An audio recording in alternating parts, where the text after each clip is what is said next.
Te he llamado por tu nombre. Cristian Gálvez. Capítulo 2. Año 70 después de Cristo. 3830 del calendario judío. 823 del calendario romano. Jerusalén. El aire estaba cargado con aroma a tierra y aceitunas. Un hombre de mediana edad, de ojos cansados, barba poblada por el paso del tiempo y envuelto en una túnica desgastada por su largo viaje, atravesó Getsemaní, el antiguo olivar cuyos árboles retorcidos daban testimonio de historias de traición. No perdía de vista la ciudad de Jerusalén, ya frente a él. Herodes Agripa había construido la tercera muralla de la urbe hacía más de 20 años, ampliando sus límites y borrando cualquier rastro de lo que en otros tiempos recordara el Calvario y la crucifixión del Cristo. Esto que contempláis, llegarán días en que no quedará piedra sobre piedra que no sea destruida.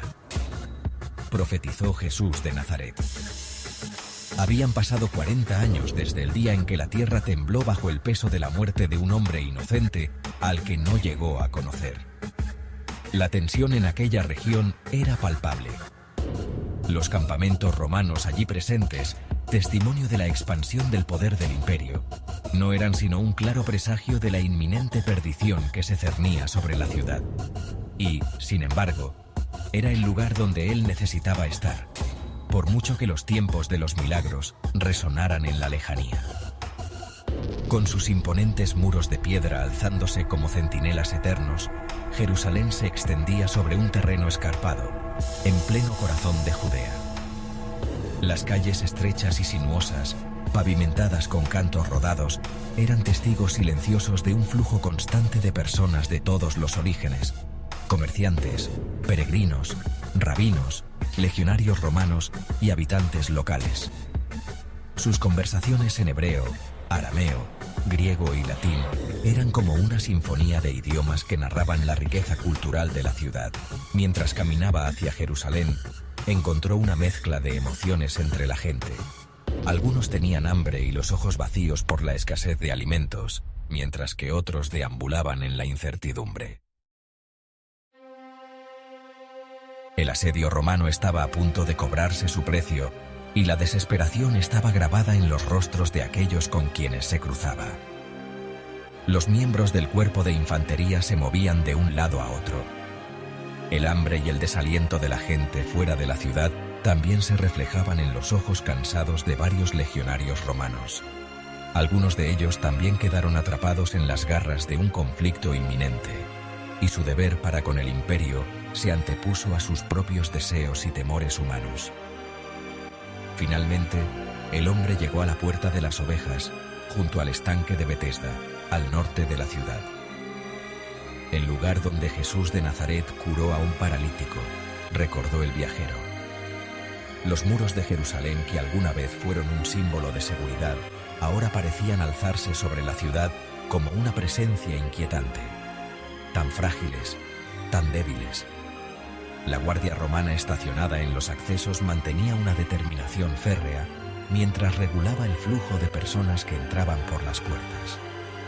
La relación entre los ocupantes romanos y los judíos de Jerusalén estaba marcada por la tensión y el conflicto.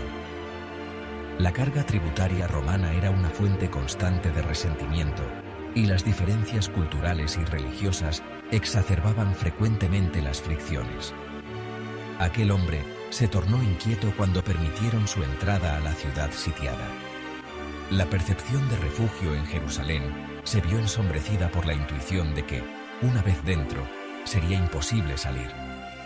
Sin embargo, los habitantes de Jerusalén vivían en un frágil estado de ignorancia, pues muchos no sabían que su santuario era también su confinamiento.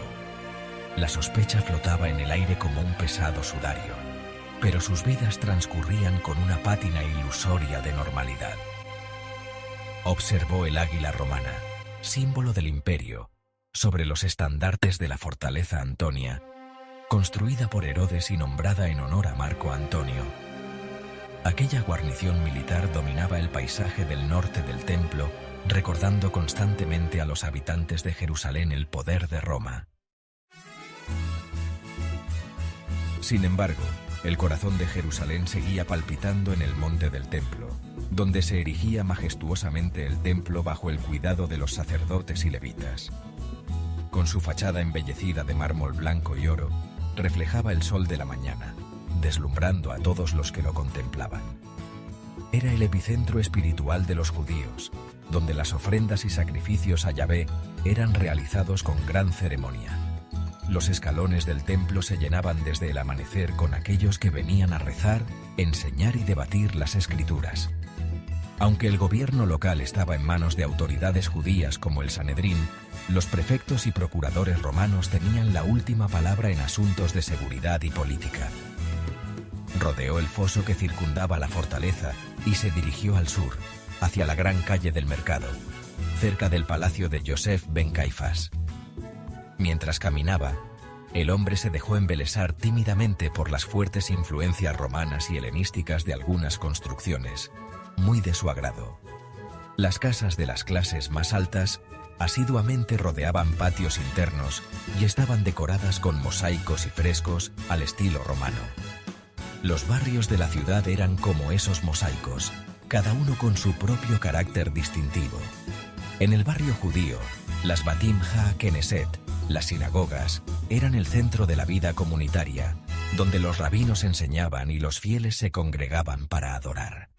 En los barrios griegos y romanos se podían encontrar baños públicos, teatros y gimnasios llenos de jóvenes entrenando, discutiendo filosofía y participando en actividades deportivas.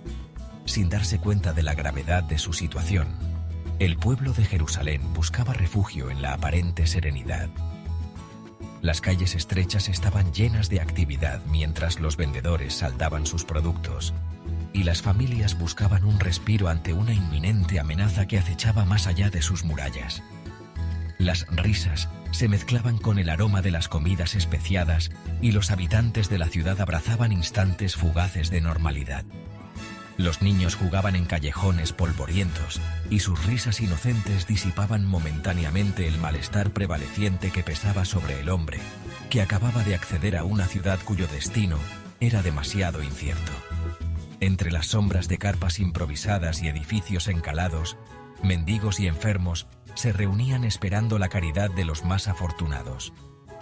En medio de la prosperidad y la vida cotidiana, la pobreza y el sufrimiento eran también parte del paisaje urbano, pintando un cuadro de marcados contrastes. Desde la última vez que visitó la ciudad, algo más de 10 años atrás, habían cambiado muchas cosas.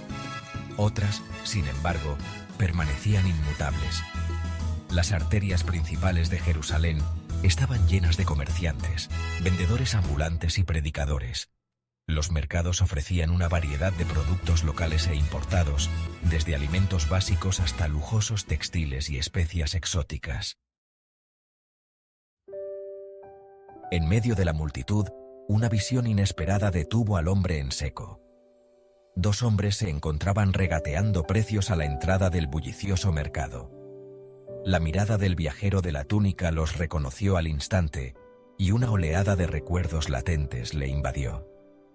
Había pasado una era desde la última vez que se cruzaron y el tiempo había tejido una distancia demasiado gruesa entre ellos. Al menos, a él se lo parecía. ¿Rufo? ¿Alejandro?, gritó el extranjero. Aquellos nombres brotaron de sus labios con alegría. Los dos hermanos se volvieron y tras superar la sorpresa, sus rostros se iluminaron ante su presencia. Lucas, nuestro griego favorito, ¿realmente eres tú? La voz de Rufo, teñida de emoción, llenó el espacio entre ellos. Heme aquí, caírete. Dios os bendiga. Los límites del tiempo parecieron retroceder momentáneamente, permitiendo a los tres hombres envolverse en un abrazo nacido de la camaradería y los ecos de los restos de un pasado compartido. ¿Cómo están vuestras familias? Bien, alabado sea Dios, contestó con alivio Rufo. Betsabé y los niños descansan en Gerasa junto con mi cuñada. Están más seguros en la Decápolis, Lucas, añadió Alejandro. Por lo menos los niños juegan con sus primos. Nosotros nos quedamos aquí, pues necesitamos continuar con el negocio del aceite. Hemos intentado reunirnos con ellos, pero no es posible salir de la ciudad. Lo comprobé nada más acceder aquí, replicó el viajero con pesadumbre. ¿Por qué has venido, amigo? Jerusalén se ha convertido en una trampa. Lo sé, pero tengo un propósito. Es aquí donde tengo que estar. Lucas miró al cielo. Él guía mis pasos. Los ojos de los hermanos se iluminaron por completo, dando rienda suelta a la esperanza. Dinos que lo que nos llega de nuestros hermanos es cierto, preguntó Alejandro ansioso por saber. Confírmanos que estás terminando de dar testimonio de la palabra del Maestro. Lucas miró a los dos hermanos y posó sus manos sobre sus hombros. Sonrió con fraternidad y colmó las expectativas de aquellos primeros cristianos. Así es, hermanos, así es. Y necesito el último testimonio, el de Jacob, hijo de Gedeón, sobrino de nuestro hermano apóstol Simón. Los hermanos se miraron cómplices, pues la providencia había guiado a aquel cronista sabiamente. Alejandro y Rufo conocían de sobra al hombre que buscaba, pero no había motivo para celebraciones y tuvieron la necesidad de sincerarse con su viejo amigo. Lucas, avisaron con desazón. Quizá el hombre al que buscas no sea el hombre que esperas encontrar. Lucas, que no estaba dispuesto a rendirse, los abrazó de nuevo con evidentes muestras de regocijo por su reunión, y juntos se dirigieron al hogar de un hombre que, a pesar de haber sido testigo directo de las palabras del carpintero de Galilea años atrás, había perdido completamente la fe.